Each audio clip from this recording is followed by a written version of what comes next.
Make sure you hit that like, share, and subscribe. We have the most amazing guest, one of the greatest comic book co-creators, writers there is next to Stan Lee. We got Kevin Eastman joining us again for another triumphant interview. He's going to be at Comic Con the 9th and the 10th, but Planet Comic Con is 3 days long. You're going to be doing autographs and pro photos this year. What's it like coming back? Oh, super excited. I'm losing count. This is, I think, our fourth time. I think we've been to Planet Comic Con, and we always have an absolute blast. The fans are amazing as always, but the show hosts, the event itself, it's just a really, it's like coming home again. It's always good to go and hang out with everybody there. I want to tell your fans that to stay up to date with you, we need to plug Kevin Eastman Studios. Oh yeah, if Kevin Eastman Studios is my fan site, and it gives you lots of information of where we're going to be touring this year, especially lots of fun events with the 40th anniversary. Can't believe the Turtles are turning 40. What? Um, but yeah, where we are, what's going on, and there's all kinds of cool stuff to look at, and you just go cruise around the site. There's a lot of fun things to see. I want to say, speaking of 40 years, this is 40 years that the lasting effect of pop culture. How does that make you feel?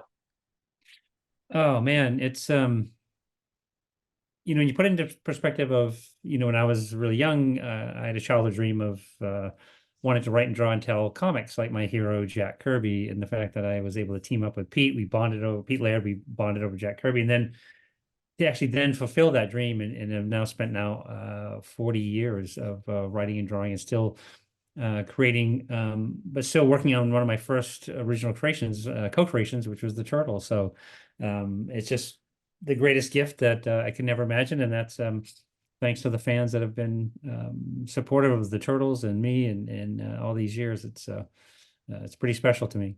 I want to say last year you and me had talked briefly about Jack Kirby, how you met him several times. What is a favorite memory and advice he gave you?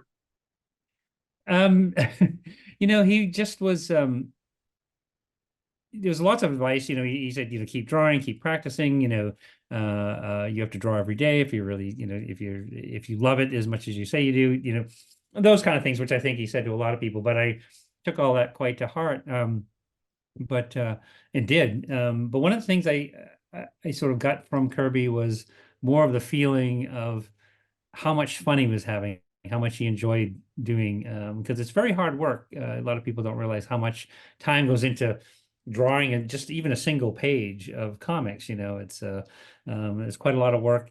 So you really have to love it, and you could just tell that uh, the ideas that he had, he was just this great storyteller, had this wellspring, this massive imagination. You just see that he enjoyed what he did, and that's one of the most lasting memories that I have of meeting him, was that he really enjoyed his job and he loved his fans. He was really, he went out of his way to embrace all of his fans. Now, I want to say that one of the greatest things you get to do next to the Ninja Turtles is Berserker. And I was wondering, could you tell your fans how this cover came to be and working with Keanu? Oh, me and Keanu go way back. No, meaning I'm a fan of his movies. But I loved that. Considering the kinds of movies that he's made, the genre stuff that he's done, the impact in so many of his films, especially The Matrix, to me was just, I grew up loving, growing up on the East Coast, watching martial arts theater on Saturdays, broadcast out of Boston on cable TV, and getting to know, action directors like Wu Ping and people like that he, get to work with on his movie. He really was genre inspiring, and I've done a lot of work with Boom, his publisher, a lot of friends over there, and when he was looking for different artists to do variant covers, he reached out through them to me. He didn't call me personally or anything, but he was a big fan of Last Ronin. So when you look at that Berserker cover, he wanted something specific, kind of like a tip of the hat to Last Ronin. So it's kind of that character from behind pose that is like from the Last Ronin first series. Well, it is beautiful artwork, and I would encourage anybody to pick that up along with your Ninja Turtle stuff. I know Thank Berserker, they're in negotiations for a movie for next year. Are you plans to be any part of it? No, not at all. It's like I hadn't heard that, but I'm excited to hear that, and it's definitely something I will go and see. I enjoy the comic book very much. I thought it was a great idea, and it wasn't, and that's I think it speaks again volumes to Keanu and that what he wanted to tell, the kind of thing that he wanted to do in comic was um, inspired. It was well written. He found some fantastic artists to work with, and so I'm not surprised it's going to be a movie. I think that's great. That's great news. I think it'll be a lot of fun. We want to tell your fans, what are your big plans for 2024? You know, there's so many fun things going on this year. Not only uh, Last Ronin 2, which is starting, it drops next Wednesday. The first issue comes out, so that's going to be a exciting thing to have the first issue of the next evolution of the Last Ronin comics come out on a Wednesday, and then we're going to be in Planet Comic Con on Friday, which is yay. We arrive on Friday, and but the tour itself, I think I'm the most excited. We're doing after Planet Comic Con, we're doing La Mole in Mexico City. We've been there a few times before, but that's also the home of the Escorza brothers and Luis Delgado, who's the artist and colorist that we work with on Last Ronin.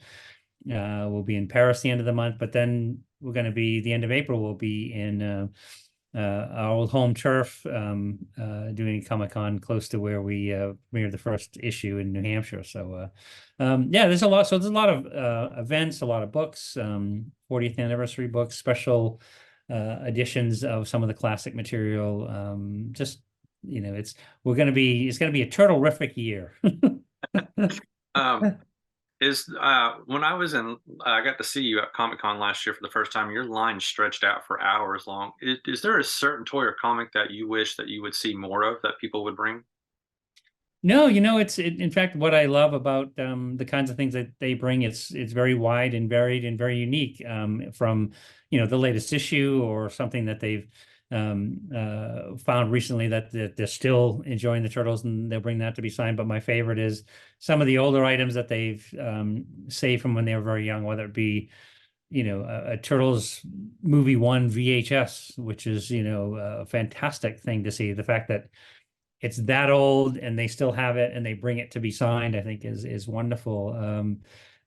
Older beat up comic books, toys that have been quote unquote well loved. They might not have the weapons or the belts anymore, but they still kept that toy and they want it signed and they put it in their with their other collectibles and their memories. So I love it. I think it's always it is a wide range of stuff and it tells a lot about the person that brings it with the kinds of things that they bring to have remarked or signed and stuff. So I think I have a few more for you while we have our time. I got to meet the original Ninja Turtle voice actors in January at Comic Con, and I had asked them the same question. What would you think of a Ninja Turtle cruise experience?